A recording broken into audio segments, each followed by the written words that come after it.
I hate people who are so easily offended.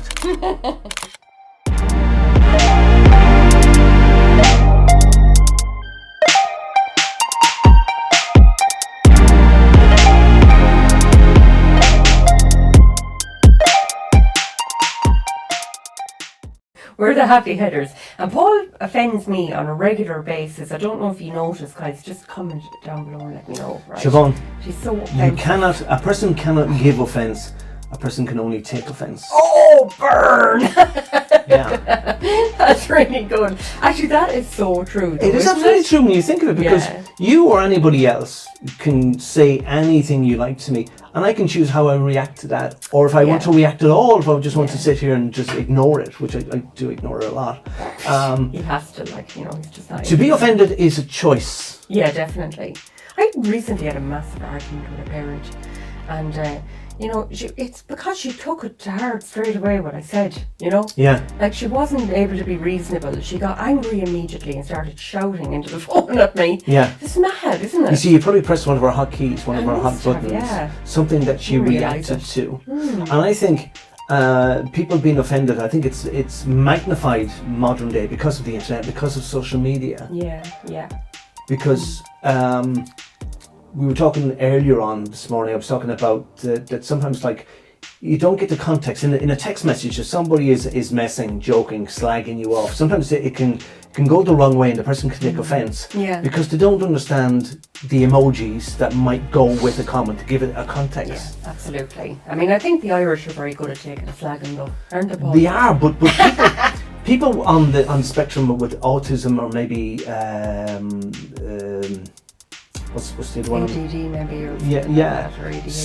Sometimes they don't get the subtle little cues. In reading faces, so somebody could be talking to them face to face, and they might not get the context. Oh yeah. And so somebody could be sarcastic or just slagging, but they might take it to heart because they think they just literally tune in on the words that are being spoken, not the tone or anything else. Well, that's the first time I realised that one of my kids was possibly had ASD, because she took it literally what I said. I said something medicine. Yeah.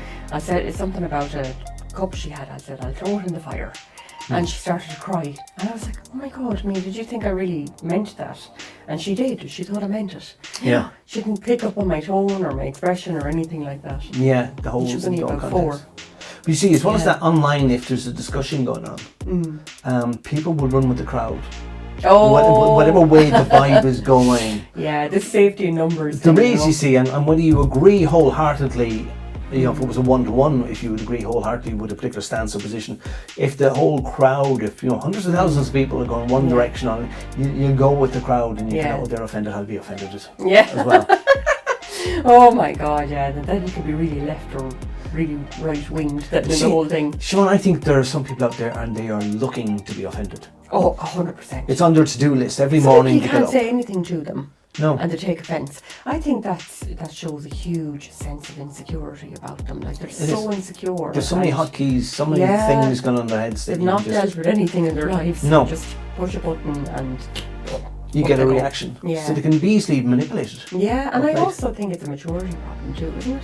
Yeah. Do you know? Well, emotional maturity. Yeah, because teenagers react. They're very reactive. Yeah, but not even from teenagers. You're talking about adults who are behaving in a very emotionally immature way. Yeah, it continues on. Continues on, definitely. And they never grow up. You see, because a lot of people, I'd say for most people, their sense of identity is tied up in what they believe. Yeah. And if somebody is challenging your beliefs, whether they're doing it deliberately or whether they're just doing it to get a conversation going or whether they're just joking, you feel threatened. Yeah. It's gas, isn't it? Yeah, I know loads of people who get really threatened when, I would say maybe, for example, just challenge what they're saying or start asking questions about, because I'm very inquisitive. I genuinely want to know. I'm curious to know what somebody else's view is. Yeah. And I like to know what other people's views are. And then I'd like to understand them, so I ask questions. But some people get very defensive because they think I'm trying to disprove what they're saying.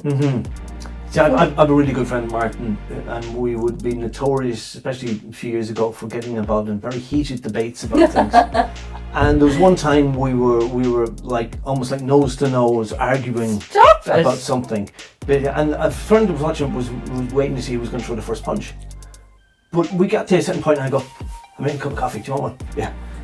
And we know that we are doing this so that we can kind of even like, we're not trying to prove the other one wrong or I'm right, you're wrong. It's kind of to develop ourselves so that, you know, I love a conversation with somebody who's telling me something either I don't agree with or I don't know. Yeah. Because I'm enhanced after the conversation. I feel like after I the can learn. experience. Yeah. You More know, from it. It's good. you don't want people who agree with you, don't. She doesn't never agrees with me. He never agrees with me either. He's constantly. We can agree on that. Yeah. Well, at least we can. We'll find a middle ground. If you've been offended by anything, the content of this video, okay. You were saying actually before as well that people get very offended, like if you get their gender wrong or something, you know? Like, you know the way gender norms have all changed There now? is that, you see. Yeah. You see, and I think, like, if somebody wants to be referred to him, her, it, they... No, there's no it. Oh, it's not it. Well, I can be the first it. They, them. I would contend that I have a right to identify you in whatever way feels right for me, and if you refuse me that right, I can feel offended. You can if you want to. Because you're denying my rights to identify. Oh my God. I think it's really hard to get used to they and them. I find the non-binary things really hard. I keep forgetting, do you know? Yeah. Because if somebody looks like a boy, I'll say he, do you know, or somebody looks like a girl, I'll say she, and then, you know. But I think now, you know, people, as long as you make an effort, they're happy, you know, for the most part. Yeah. Let us know. Yeah. Are you easily offended by us or anything else? We are the Happy Headers. Talk to you soon.